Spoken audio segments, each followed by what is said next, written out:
A gente tem visto hoje em dia uma ida muito grande dos empreendedores para o campo, até um pouco por conta da pandemia, né? Então, o problema todo é que você tem empreendimentos que estão indo para o campo, que tem uma destinação que não é rural, e a gente tem uma vedação na legislação para isso, porque a área rural ela tem que ter uma atividade produtiva agrária. E a gente vê muitos empreendedores lançando empreendimentos com nome, né, de chacreamento, que no fundo são empreendimentos de lazer, residenciais, e que não têm essa destinação rural. Então isso acaba gerando um problema de regularidade desses empreendimentos e que muitas vezes isso daí acaba não caindo nem no colo do empreendedor, mas isso daí acabar tendo um problema para o próprio adquirente no futuro. Que a propriedade tem que ter uma função social, né? Ela tem que ter uma função social, e a função social de um imóvel urbano é diferente de um imóvel rural. Então, não dá para você transplantar aqueles empreendimentos que são feitos em áreas urbanas para o ambiente rural. E o que a gente tem visto é um pouco, até porque o INCRA, ele criou um vazio, ele tinha uma norma antigamente, que era 17B, que tratava de loteamentos rurais, e o INCRA revogou essa norma, e a gente tem visto hoje um vazio em relação a esses parcelamentos do solo rural. E o que a gente tem visto é que isso daí vai acabar dando logo mais um problema, apesar de cada localidade tenta dar um tratamento específico para aquilo. Mas isso não tem uma unidade em relação aos municípios, os registros de imóveis, enfim, isso daí pode ser um problema muito grande logo mais. Pode até vir a ser uma desapropriação no futuro, por exemplo? Então, isso é uma questão, né? Muita gente pergunta, bom, mas tudo bem, eu fiz alguma coisa irregular, né? Eu dei uma destinação ali que não é rural para um imóvel que está na área rural. Qual é a consequência disso? A consequência é que você todo ano você tem que apresentar uma declaração de ITR, né, a declaração do imóvel rural, todo imóvel rural precisa, e você tem que cumprir com determinados requisitos, inclusive de produtividade, de eficiência e tudo mais. Se o imóvel ele não é produtivo dentro desses parâmetros estabelecidos pela legislação, ele passa a ser passível de desapropriação para fins de reforma agrária. Então, esse é o risco. Claro que o Brasil é muito grande e a própria fiscalização disso acaba sendo muito complexa. Mas você está sujeito a esse tipo de penalidade, que é uma penalidade de você perder, no final do dia, você acabar perdendo o imóvel. Então, tem uma preocupação muito grande em relação a isso.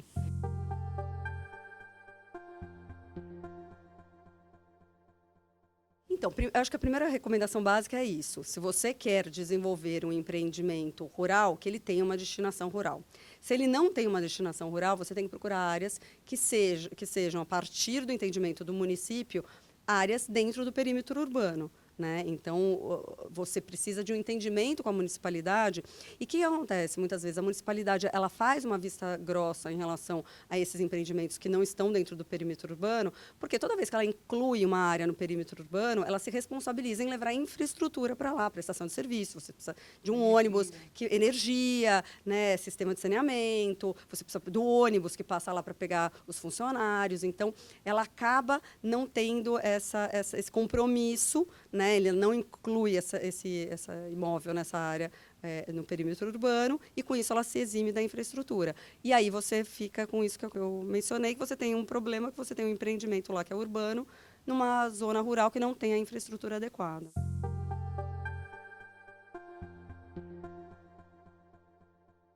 Então, na verdade, o que acontece? A cidade cresce, né? E ela tem a tendência que a gente espera que a cidade cresça de uma maneira ordenada, né? Então, claro, você tem áreas que a cidade chegou em áreas rurais. E tudo bem, porque você pode ter, inclusive, áreas rurais dentro do próprio perímetro urbano, não precisa nem chegar perto, ele pode estar inserido. Você tem, né, chácaras de produção de hortaliças, muitas vezes dentro da própria cidade. E aí ela continua mantendo, enquanto ela tiver essa destinação, seu caráter rural.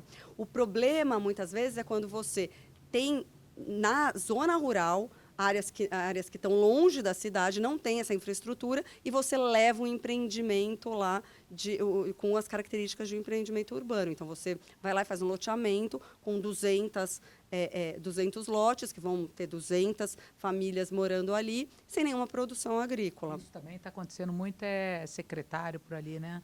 Quer dizer, eram fazendas, né? Uhum. E viram loteamentos, porque os herdeiros já não querem mais ter o gado, ter o cavalo, Exatamente, não tem aquela aptidão, né? aquela aptidão, né? Claro, Mas eles claro. têm a propriedade e resolvem fazer dinheiro loteando. Loteando. E até não tem problema, desde que isso tenha passado pelo município, tenha sido aprovado pela prefeitura, e a prefeitura tenha assumido aquela área como uma área, sim, dentro do perímetro urbano, e que ela vai levar, ela está se comprometendo a levar toda essa infraestrutura, ainda que ela exija que o empreendedor tenha uma contrapartida em termos de infraestrutura, né? Mas na hora que ela inclui no perímetro urbano, ela está se responsabilizando, ela, a municipalidade, em prover aqueles serviços, né?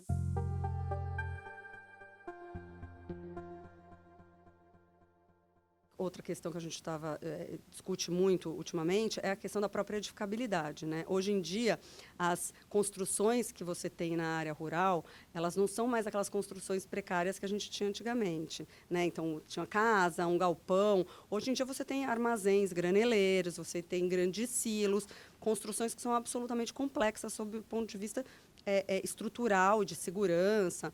E isso acaba entrando num limbo, porque essas construções, como elas não estão na área urbana, o município acaba não tendo uma ingerência, ele nem se entende que ele é competente para aprovar essa construção. Então, muitas vezes, essa construção é feita à margem de qualquer fiscalização. Então, você consegue, muitas vezes, até levar para verbar no cartório de registro de imóveis com um laudo de um engenheiro, é o que os cartórios costumam exigir, mas você não tem uma fiscalização do poder público. E a gente se discute muito isso hoje, em que medida essa complexidade que a gente vê hoje, que não tinha há 50 anos atrás, 60 anos atrás, quando o Estatuto da Terra foi criado, o quanto isso hoje não precisa de uma adaptação e de uma fiscalização do poder público. E os usos também dos solos, mesmo urbano, mudam, né? Né, por exemplo, pega o Alto da Boa Vista ali, que eram áreas de grandes propriedades e tal. Quem vai morar numa casa daquelas hoje com não sei quantos mil metros quadrados? Quer dizer, aquilo ali hoje se prestaria a ser uma residência? Difícil. Ah, mas ser uma ONG. Mas ali no alto não autorizam, quer dizer, e transporta isso para o rural, né? Sim. Imagina a complexidade que é muito maior num Brasil de dimensões continentais, né? Sim, sim. Não, e no urbano, você já tem a previsão na lei, no próprio Estatuto da Cidade, de você fazer essa revisão da legislação de tempos em tempos para você ir adequando, né? E justamente isso que você falou, os usos, né? A característica da cidade, ela é dinâmica, ela vai se transformando. A cidade é viva, É né? viva, Imagina é o país viva, vivo é também. viva. E a própria zona rural, ela também é viva, né? O ambiente rural que a gente tem hoje não é, com certeza, o mesmo de 50 anos atrás, graças, inclusive, ao progresso, ao próprio Estatuto da Terra, enfim. Então, essa revisão que acontece com maior intensidade na área urbana, a gente não vê isso daí acontecendo tanto na área rural. E a gente precisa de uma atualização da legislação, com certeza.